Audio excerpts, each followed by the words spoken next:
जय हिंद दोस्तों। एग्जाम की पॉइंट में एक बार फिर से आप सभी का स्वागत है। दोस्तों, एनिमल किंगडम का जो क्लासिफिकेशन के अंतर्गत हम बात कर चुके हैं प्रोटोजोआ की, संघ पोरीफेरा की, संघ सिलेंट्रेटा की। आज हम बात करेंगे संघ प्लेटीहेलमिन्थीज की। तो दोस्तों, इससे जो मोस्ट इंपॉर्टेंट क्वेश्चन बन सकते हैं वो इसमें कवर करेंगे। तो आज का जो पहला क्वेश्चन है, चपटे जीवों को निम्न में से किस वर्ग में सम्मिलित किया गया है।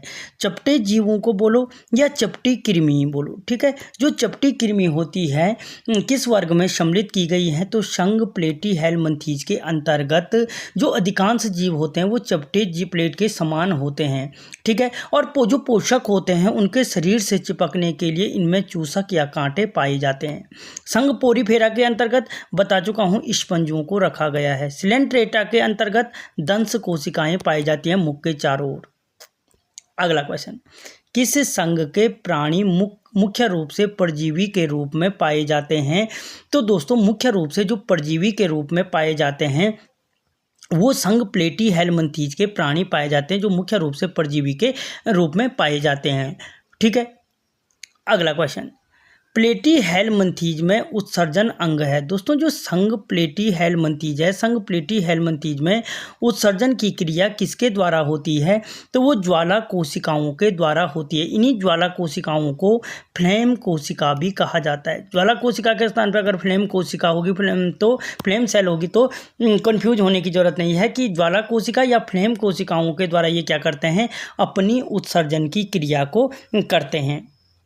अगला क्वेश्चन, प्लेटीहेलमिन्थीज के प्राणियों में शरीर का प्रारंभ होता है। दोस्तों, जो देखो, जो प्लेटीहेलमिन्थीज के प्राणी होते हैं उनमें सिर नहीं पाया जाता है।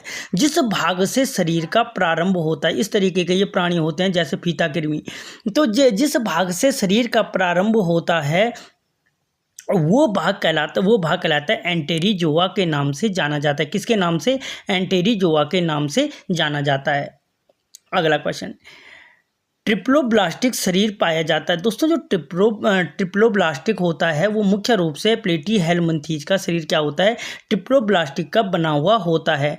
और ये हर्माफ्रोडाइट होते हैं, हर्माफ्रोडाइट होते हैं, यानी नर और मादा अलग अलग नहीं होते हैं। अगला क्वेश्चन, सर्वाधिक पुनरुद्ध भवन की क्षमता पाई जाती है। दोस्तों, जो सर्वाधिक पुनरुद्ध भवन की क्षमता पाई जाती है वो किस चपटी कृमि में पाई जाती है, तो वो प्लेनेरिया में पाई जाती है। कहाँ है?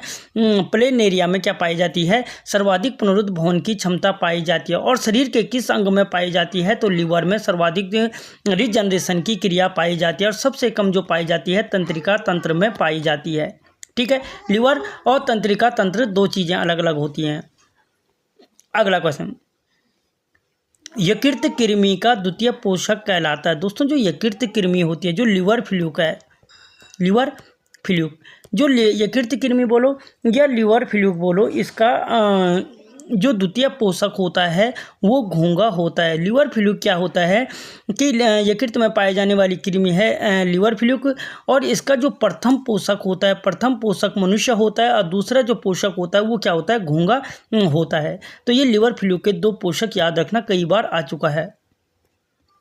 अगला क्वेश्चन, किस संघ के प्राणियों में सर्वप्रथम आहार नाल पाया गया था। जो सर्वप्रथम आहार नाल पाया गया था, जो सर्वप्रथम क्या था कि जो आहार नाल पाया गया था वो प्लेटीहेलमिन्थीज के प्राणियों में सर्वप्रथम आहार नाल पाया गया था। संघ किसमें? प्लेटीहेलमिन्थीज के प्राणियों में। अगला क्वेश्चन, ताजे पानी की कृमि कहलाती है। ताजे पानी की कृमि के नाम से किसको जाना जाता है, तो जो ताजा पानी की कृमि कहलाती है वो प्लेनेरिया को कहा जाता है। ताजे पानी की कृमि कहलाता है। ताजे पानी की कृमि कौन हो गई? प्लेनेरिया को ताजे पानी की कृमि कहा जाता है। अगला क्वेश्चन, लीवर कृमि के नाम से जाना जाता है। दोस्तों, जो लीवर फ्लूक के नाम से जाना जाता है वो फेसियोला हिपैटिका, फेसियोला हिपैटिका को कहा जाता है। फेसियोला हिपैटिका को क्या कहा जाता है? लीवर कृमि के नाम से जाना जाता है। जबकि प्लेनेरिया को ताजे पानी की कृमि कहा जाता है, याद रखना। अगला क्वेश्चन, कच्चे पक्के मांस की कृमि कहलाती है। जो कच्चे और पक्के मांस की कृमि होती है वो टीनिया सेमिनोटा कहलाती है। टीनिया सेमिनोटा को कच्चे पक्के मांस की कृमि या इसी को पॉर्क वर्म भी कहा जाता है। पॉर्क वर्म के नाम से भी अगर पूछा जाए किसको जाना जाता है, टीनिया सेमिनाटा को जाना जाता है, जो कच्चे पक्के मांस में पाई जाती है। जो प्लेनेरिया बोला मैंने, ताजे पानी की कृमि होती है। ताजे पानी की जो कृमि होती है वो कौन होती है, प्लेनेरिया होती है। फैसियोला क्या होती है, लिवर फ्लूक के नाम से जानी जाती है। अगला क्वेश्चन, पशुओं की कृमि कहलाती है। दोस्तों जो पशुओं में पाए जाने वाली कृमि है एकाइनोकोकस ग्रैन्युलोसस होती है। एकाइनोकोकस ग्रैन्युलोसस होती है। एकाइनोकोकस ग्रैन्युलोसस होती है। एकाइनोकोकस ग्रैन्युलोसस होती है। तो यहाँ पे 4 कृमि देखो, प्लेनेरिया को ताजे पानी की कृमि, फैसियोला को लिवर कृमि, टीनिया को कच्चे पक्के मांस की कृमि या पॉर्क वर्म, और ये क्या है, एकाइनोकोकस ग्रैन्युलोसस को कहते हैं पशुओं की कृमि कहते हैं। अगला क्वेश्चन है, सबसे छोटी कृमि है। दोस्तों शरीर जो सबसे छोटी कृमि होती है वो एकाइनोकोकस ग्रैन्युलोसस ही सबसे छोटी कृमि है, सबसे छोटी कृमि है। और इसी को क्या कहा जाता है, डॉग वर्म। याद रखना मुख्य नाम, डॉग वर्म के नाम से किसको जाना जाता है, एकाइनोकोकस को जाना जाता है। टैप वर्म भी इसी को जाना जाता है, या हाइड्रेटिक वर्म। ये 3 नाम याद रखना, हाइड्रेटिक वर्म, टैप वर्म और डॉग वर्म के नाम से एकाइनोकोकस को जाना जाता है। अगला क्वेश्चन, प्लेटीहेलमिंथेज का अध्ययन कहलाता है। दोस्तों जो प्लेटीहेलमिंथेज का जो अध्ययन कहलाता है तो हेलमिंथोलॉजी कहलाता है, या प्लेटीहेलमिंथेज का अध्ययन क्या कहलाता है, यहाँ पे कहीं पे नहीं है। जो प्लेटीहेलमिंथेज का अध्ययन कहलाता है वो हेलमिंथोलॉजी कहलाता है। हेलमिंथोलॉजी के नाम से क्या जाना जाता है, प्लेटीहेलमिंथेज का अध्ययन हेलमिंथोलॉजी कहलाता है। जो पैराजूलॉजी कहलाता है वो स्पंजों का अध्ययन या संघ पोरीफेरा का अध्ययन कहलाता है। जो नीडोलॉजी कहलाता है संघ सिलेंट्रेटा का अध्ययन कहलाता है, क्योंकि इसको निडेरिया भी कहते हैं, इसीलिए इसको क्या कहते हैं, नीडोलॉजी इसका अध्ययन कहलाता है। अगला क्वेश्चन, फीता कृमि का प्रथम पोषक होता है। दोस्तों जो फीता कृमि है, फीता कृमि का प्रथम पोषक कौन सा होता है, तो याद रखना जो फीता कृमि है, फीता कृमि का प्रथम पोषक मनुष्य होता है और दूसरा सूअर होता है। जबकि मैंने इससे पहले बात की थी, यकृत कृमि का प्रथम पोषक मनुष्य होता है और दूसरा कौन होता है, घोंघा होता है। याद रखना यकृत कृमि और फीता कृमि का अंतर।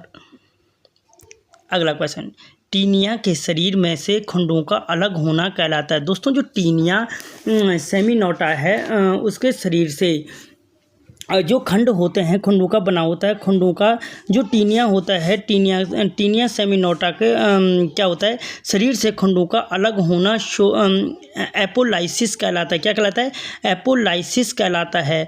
और जो टीनिया के भोजन ग्रहण करने की प्रक्रिया है वो ऑस्मोट्रॉपी कहलाती है। देखो शरीर के खंडों का अलग होना एपोलाइसिस कहलाता है और भोजन ग्रहण करने की प्रक्रिया क्या कहलाती है, ऑस्मोट्रॉपी कहलाता है।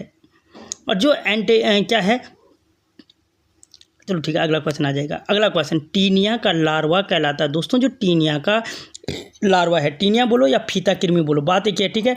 जो टीनिया का लार्वा होता है वो किस नाम से जाना जाता है, ब्लैड वर्म और हेक्साकैथ वर्म। दोनों लार्वा किसके हैं, टीनिया सेमिनोटा या फीता कृमि के लार्वा हैं। ए और बी दोनों जगह, ब्लैड वर्म और हेक्साकैथ वर्म किसके लार्वा हैं, टीनिया या फीता कृमि के लार्वा हैं। अगला क्वेश्चन, सूअर के मांस में खसरा रोग निम्न में से किसके कारण होता है। जो सूअर के मांस में क्या होता है, खसरा रोग का कारण है कि जो सूअर का मांस होता है उससे मुख्य रूप से खसरा रोग हो जाता है। और उसका मुख्य कारण क्या है, सिस्टिसर्कस लार्वा है। कौन सा लार्वा है, तो सिस्टिसर्कस लार्वा है। जबकि ब्लैड वर्म और हेक्साकैथ वर्म मैं ऑलरेडी पहले बता चुका हूँ फीता कृमि के लार्वा हैं या टीनिया के लार्वा हैं। अगला क्वेश्चन, रक्त फ्लूक के नाम से किसे जाना जाता है। दोस्तों जो रक्त फ्लूक के नाम से जाना जाता है, सिस्टोमा को जाना जाता है। रक्त फ्लूक के नाम से जाना जाता है सिस्टोमा को। क्या बोला मैंने, रक्त फ्लूक कहलाता है। प्लेनेरिया को मैं बोल चुका हूँ ताजे पानी की कृमि कहलाती है। फैसियोला को लिवर कृमि के नाम से जाना जाता है। एकाइनोकोकस को क्या कहते हैं, पशुओं में पाए जाने वाली कृमि है। पशुओं के शरीर में पाए जाने वाली कृमि कौन है, एकाइनोकोकस है, सबसे छोटी कृमि होती है।